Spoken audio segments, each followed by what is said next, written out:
Hello students of BA second year economics में आज हमारा टॉपिक है रिडेम्पशन ऑफ पब्लिक डेब्ट यानी कि सार्वजनिक ऋणों का शोधन।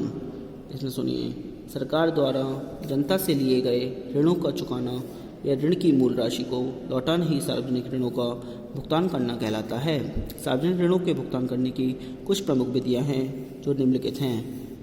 नंबर फर्स्ट आता है रिडेम्पशन ऑफ इंटरनल डेब्ट्स यानी कि आंतरिक ऋणों का भुगतान। इसमें नंबर आ है ऋणों के भुगतान से बचाव। ऋणों के भुगतान से बचने के लिए निम्नलिखित ढंग अपनाए जा सकते हैं। Number first repudiation of public डेब्ट यानी कि सार्वजनिक ऋण की अस्वीकार्यता। सार्वजनिक ऋण के भार से मुक्ति पाने का एक सरल उपाय ऋण की अस्वीकार्यता है। जब सरकार ऋण संबंधी अपने दायित्वों का पालन करने से इनकार कर देती है तो इसे ऋण की अस्वीकार्यता कहते हैं। ऋण की अस्वीकार्यता को दो प्रकार की होती है, पूर्ण अस्वीकार्यता और आंशिक अस्वीकार्यता। तो पहले आते हैं फुल रेप्यूडिएशन यानी कि पूर्ण अस्वीकार्यता। जब सरकार ऋण का भुगतान करने से पूर्णतः इनकार कर दे तो इसे पूर्ण निषेध या अस्वीकार्यता कहते हैं।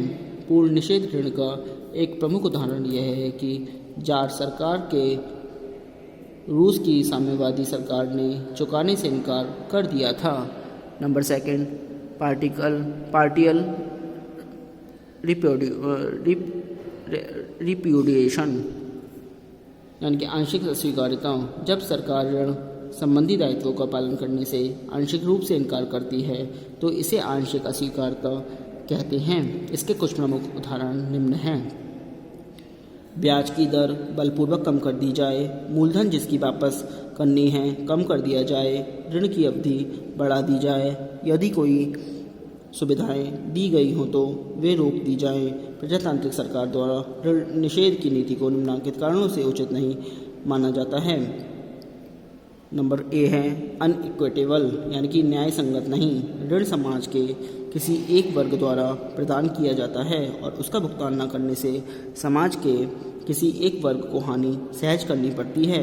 अतः समस्त समाज के हितों को ध्यान में रखते हुए किसी एक वर्ग को हानि पहुंचाना न्याय संगत नहीं माना जा सकता है।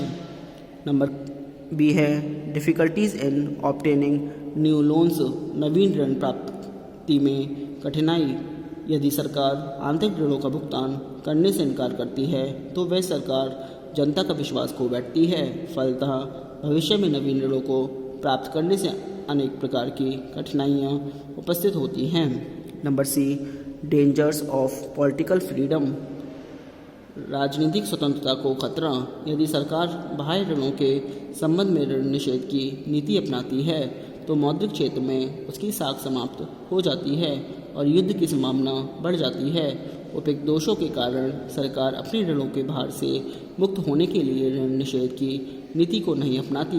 केवल विशेष परिस्थितियों के अंतर्गत ही इस उपाय को अपनाया जाता है। उदाहरण के लिए 1917 में सोवियत कम्युनिस्ट सरकार ने सभी आंतरिक एवं बाह्य रूसी ऋणों के भुगतान करने से मना कर दिया था। अब नंबर 2 आता है कन्वर्जन यानी कि ऋण परिवर्तन या रूपांतर। ऋण के भार से बचने का एक तरीका यह है कि सरकार पुराने ऋणों को नए ऋणों में बदल दे जिन पर सूद की दर कम होती है। व्हीलर ने ऋण रूपांतर की परिभाषा देते हुए लिखा है कि साधारण सूद की दरों में कमी से लाभ उठाकर सूद की राशि को कम करने के लिए वर्तमान ऋणों को नए ऋणों में बदलने से ही हमारा अभिप्राय ऋण परिवर्तन से है। इसकी कुछ विशेषताएं आती हैं, वो सुनिए। ऋण परिवर्तन अथवा ऋण रूपांतर का अभिप्राय ऋण के रूपांतर से नहीं लगाया जा सकता है। इसका अभिप्राय तो मात्र ऋण की अवधि को टालने से होता है या ऋणों के रूप में परिवर्तन लाना होता है। पुराने ऋण पत्रों को बदलने में नए ऋण पत्र जारी किए जाते हैं। ऋण परिवर्तन वापसी की तिथि के बहुत पहले ही होना चाहिए। वापसी की तिथि आने पर नहीं, पर बहुधा ऋण परिवर्तन वापसी की तिथि पर भी होता है। ऋण परिवर्तन का उद्देश्य ऋण की शर्तों में परिवर्तन न करके सरकार द्वारा लाभ उठाना होता है। आमतौर से परिवर्तन इसकी कुछ सावधानियाँ आती हैं। ऋण रूपांतर की विधि को अपनाते समय निम्नलिखित सावधानियों को ध्यान में रखना चाहिए। मुद्रा की मांग तथा उसकी पूर्ति का पूर्ण ध्यान रखा जाए। भविष्य में परिवर्तन होने वाले मूल्यों, कर की दरों तथा ब्याज की दरों का भी पूर्ण रूप से अध्ययन किया जाए। आवश्यकता पड़ने पर ही नए ऋणों के मूलधन में वृद्धि की जाए तथा इस रीति को इतना सरल बनाया जाए कि इसकी कार्यप्रणाली आसानी से की समझ में आ सके। इस प्रकार उपयुक्त विधियों के अनुसार प्रत्येक देश की सरकारें ऋणों के भुगतान की व्यवस्था करती है। इन विधियों में कौन सी विधि अधिक उपयुक्त होगी,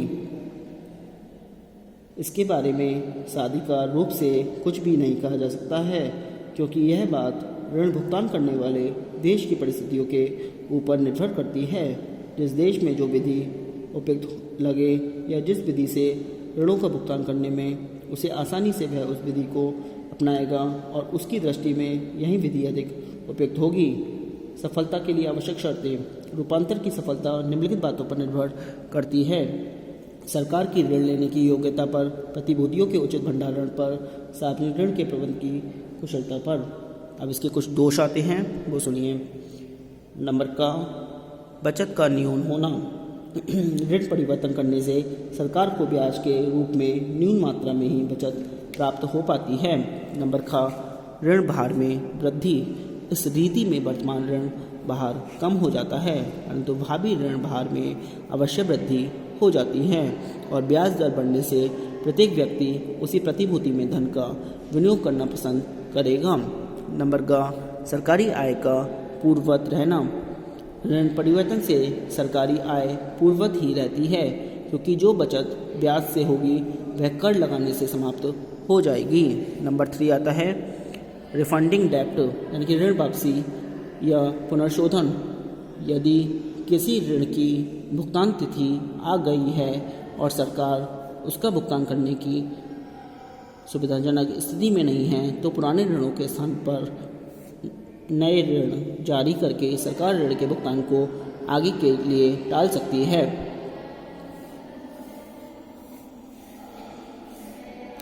इसकी प्रक्रिया है, पुराने ऋणदाता ही नए ऋण पत्र लेने को तैयार हो जाएं। यदि पुराने ऋणदाता नए ऋण पत्र लेने को तैयार नहीं है, तो नए ऋण पत्र बाजार में बेचकर जो धनराशि प्राप्त हो उससे उसको भुगतान कर दिए जाएं।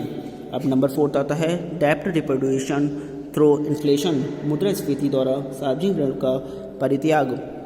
प्राय यह प्रश्न उठता है कि क्या मुद्रास्फीति द्वारा सार्वजनिक ऋण से छुटकारा मिल सकता है। इस तथ्य को हम संख्यात्मक उदाहरण द्वारा स्पष्ट करने का प्रयास करेंगे। मान लीजिए 1990 में 7,400 करोड़ रुपये का ऋण था। 1990 या 2000 के मध्य मान लें तो कीमतों में 150% या 8% वार्षिक चक्रवृद्धि दर से वृद्धि होती है। 2000 के मध्य मान लें कि कीमतों में 150% या 8% वार्षिक चक्रवृद्धि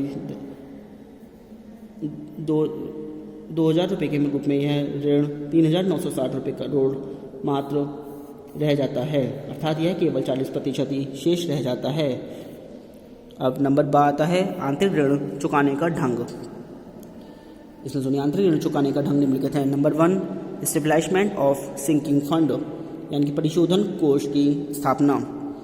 यह एक विशेष कोष होता है जिसका निर्माण किसी विशेष ऋण के लिए किया जाता है। इस कोष में धन एकत्रित करने के 2 साधन हैं। प्रथम, सरकार अपनी वार्षिक आय में से कुछ बचाकर शेष कोष में जमा करती रहे तथा द्वितीय, सरकार नए ऋण लेकर कोष में जमा करती रहे। निश्चित ऋण परिशोधन कोष की स्थापना मुख्यतः 3 साधनों पर की जाती है। नंबर का ऋण चुकाने की अवधि। इसके अनुसार ऋण कोष स्थापित किया जा सकता है। सरकार द्वारा जितने कम समय के लिए ऋण लिया जाता है अथवा ऋण के भुगतान का समय जितना कम होता है, आर्थिक दृष्टिकोण से सरकार की स्थिति उतनी ही अच्छी होती है। कई बार ऐसी स्थिति आ जाती है कि सरकार को एक ही समय में कई ऋणों का भुगतान करना पड़ता है। ऐसी स्थिति में सरकार 2 तरीके अपनाती हैं। प्रथम, किसी ऋण विशेष के लिए कोष को निश्चित कर दे अथवा द्वितीय, वह कोष को किसी ऋण के तमाम भुगतान के लिए निश्चित न करके इस ऋण का कुछ ही भाग निश्चित कर दे। नंबर खा आता है ऋण भुगतान की अवधि।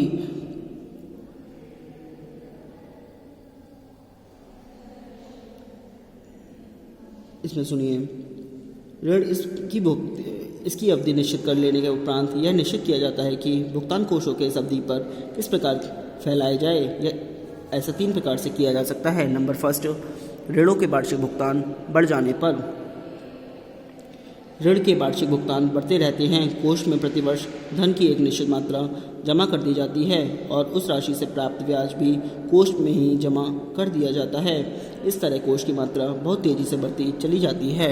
नंबर सेकंड, वार्षिक ऋणों के भुगतान की मात्रा समान होने पर। दूसरी विधि में वार्षिक ऋण के भुगतान की मात्रा एक समान रहती है। कोष पर जो ब्याज प्राप्त होता है वह कोष में जमा नहीं किया जाता, बल्कि संपूर्ण ब्याज का एक अंश ही कोष में जमा किया जाता है।